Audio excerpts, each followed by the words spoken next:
Yo, what's going on, guys? Crypto Career coming at you again with another video, guys. Before this video starts, make sure you're going over, hitting like, hitting subscribe. Thank you all for 3,000 subscribers. We're going to be getting a little bit political today. I'm not going to express my opinion one side or the other. Just kind of going to try to be unbiased here.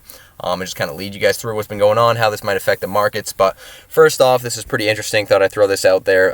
Basically, Coinbase, their CEO, Brian Armstrong, said in a controversial blog post last month that the company would not participate in social activism. They're going to remain apolitical. And as a result, 60 employees ended up taking an exit package that was offered. So obviously pretty interesting here. We're going to go ahead and read about this further. So Armstrong's controversial blog post last month prompted widespread backlash and debate over the role of politics at Silicon Valley companies. Armstrong basically argued that being political creates internal division and distracts from business. So this right here, guys, is all you really need. I think the media will often kind of skew people's words or try to make them out to be a worse person than they are, and just kind of, I don't know. What I'm saying is it's easy from the outside looking in to tell somebody how to run their business, but when you have a business like Coinbase that has as much profit as they have and that's dealing with as much money as they are, the last thing they want to focus out is anything outside. And that's not to say they're bad people, they have bad morals, none of that. They're just a company, they're doing really well, and they have a lot to worry about. And what's going on in the outside world, as sucky as it is, they just can't worry about that. And I mean, I wish it were easier, wish there were more time in the day, but at the end of the day, this doesn't make Coinbase a bad company or Brian Armstrong a bad person just because they want to focus on their business, if that makes sense. I think a lot of people will take that the wrong way, but at the end of the day, in this world, there's a lot of people that are trying to tear down companies like Coinbase or Brian Armstrong. And at the end of the day, he just wants to keep all of his employees on the same page, and just focus on making the business better rather than worrying about any of the outside noise. And once again, that doesn't make him or the company a bad person, bad company. I think the media just can't really grasp that for some reason. It's kind of immature, if you ask me.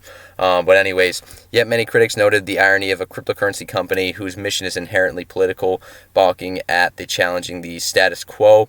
So this was kind of I don't know, a cheap shot. Didn't really make a whole lot of sense to me. I mean, obviously what they're trying to say is we're going against big banks and all this stuff, but I mean, it's a totally different issue. And also it just it doesn't really make sense. Yeah, they focused on one issue, but it's not, I don't know, it's kind of silly if you ask me. They're trying to just stir up drama, and I'm not really here for it. But anyways, both Google and Facebook too have recently taken steps to further moderate internal debate on hot button political issues. Well, yeah, but Google and Facebook don't really have a Binance to be competing with, or a Gemini, or that's all I'm saying. Coinbase they're focused on making their company as best as it can be. They're not too worried about what's going on the outside.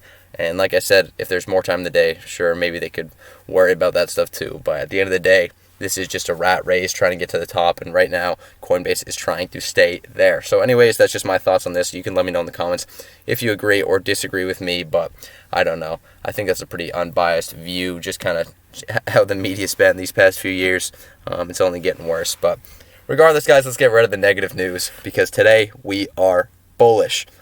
Things are going crazy. The market's up 2.2%. Obviously not crazy, but a lot of the coins we've talked about on this channel are doing quite well. Even Bitcoin's starting to make a little bit of a move today. But one we talked about a while ago was Yearn Finance. I told you guys to buy that right around the price it's at now, and obviously that got a little scary at one point. So we basically bought in around here, and then just down. And I think once we hit maybe 14, 13, maybe after this drop, I just started getting really, really nervous.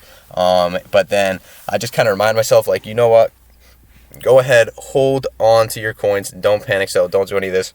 I literally just had to turn off notifications for all of my apps that track coins. I didn't even look at the markets for I'd say at least 12 hours, which is unheard of for me because I'm always checking it every hour. But I just shut off my phone, did not look at it. And then sure enough, check it a couple days later, boom, we're back up to 16K, and now I wake up this morning to $18,500 once again. and on the daily up almost 16%. So that's obviously pretty crazy. I honestly did foresee this coming. It's hard to when we got down this low to kind of keep that strong will, but at the end of the day, I hope a lot of you kind of stuck with me there, maybe even double down on your position, and now we're hopefully getting ready for another wave like this. So obviously we had boom, pump, boom, pump, boom, pump. And it just kind of, the cycle just keeps repeating, and hopefully that's coming up right now. It looks like we're kind of trending that way. So anyways, you guys can go ahead, leave a comment there if you're thinking that Year in Finance is going to have the couple good days like I've been predicting. But anyways, that's not the main focus of this video. Basically, we're going to be talking about why I am super bullish on the markets right now, and it might not be for the reason you guys have thought when you initially clicked on this video. So basically, as we know, the United States economy, largest in the world, it's over, I think its GDP is over $20.5 trillion, or it's projected to be like $22 trillion this year. So obviously, United States markets are like the biggest in the world. And obviously, what controls those markets, a lot of it has to do with, sorry, not what controls. Obviously, the presidential election has a lot to do with those markets, and it's going to have a major impact on them quite soon, with the election coming up in November. And then on top of that, we all know Donald Trump, love him or hate him, he's not a dumb person as some people make him out to be.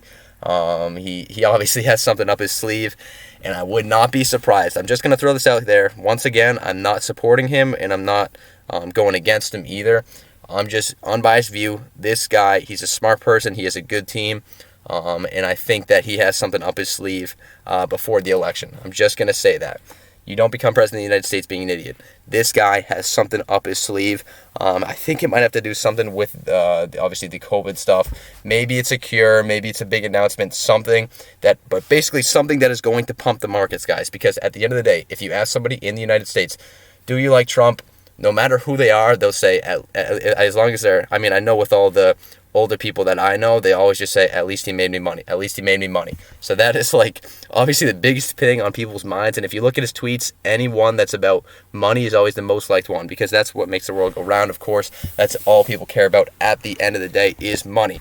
So if Donald Trump is making people money, that'll obviously be better for him in terms of getting reelected. So I think he's going to try to pump the markets between now and when he gets elected. And I think it's going to have something to do with COVID. We obviously know that he got COVID, and they've been testing out some crazy stuff on him. So maybe it's one of those things. I don't know. But all I know is that the markets are probably going to pump between now and the election and probably stay there. And then, God forbid, if he does get elected, once again, I'm not supporting him or going against him. If he did get elected, obviously that day would be crazy good for the markets, like it was 4 years ago, if we remember that. But anyways, getting apart from that, that's just my unbiased stance. The markets are going to pump within the next month. Who knows if they'll stay there? Who knows if they'll go down if Biden ends up getting elected? Or maybe they'll pump for Biden too. I'm really not sure. I guess we just have to wait and see. But all I know is the next month should be super bullish for the stock market, and as a result for cryptocurrency as well. I'm super excited. And at this point, guys, honestly, just diversify, maybe cut down into like 3 to 5 coins that you think are really promising and just stick with them. Especially altcoins are going to absolutely pump soon. So once again, super excited, guys. I would honestly get out of XRP right now if you're holding it and get into an altcoin, just because XRP with a market cap as big as it has won't pump as much. I think you're going to be able to see a lot of gains with a coin like maybe like Tezos or XLM might be getting ready for a move back up to 10 cents. Or like I've said, Yearn, I think that Uniswap is another one that could be making a move soon. So coins like that, maybe Kyber Network, you're just going to want to get in on some DeFi coins before this next month happens, and then just kind of hold, and you'll be happy you did, and then you can convert back to the coins that you really support long term. So anyways, guys, that's basically do it for this video. I know it was all over the place. My apologies, but I had a lot to tell you guys. Probably going to be coming out with another video soon, either later today or tomorrow, so stay tuned for that. Let me know in the comments what you're thinking about all of this political stuff. What do you think will be most bullish for the markets? And I look forward to seeing you guys in the next video. Make sure to like and subscribe, and I'll see you all in the next one. Peace.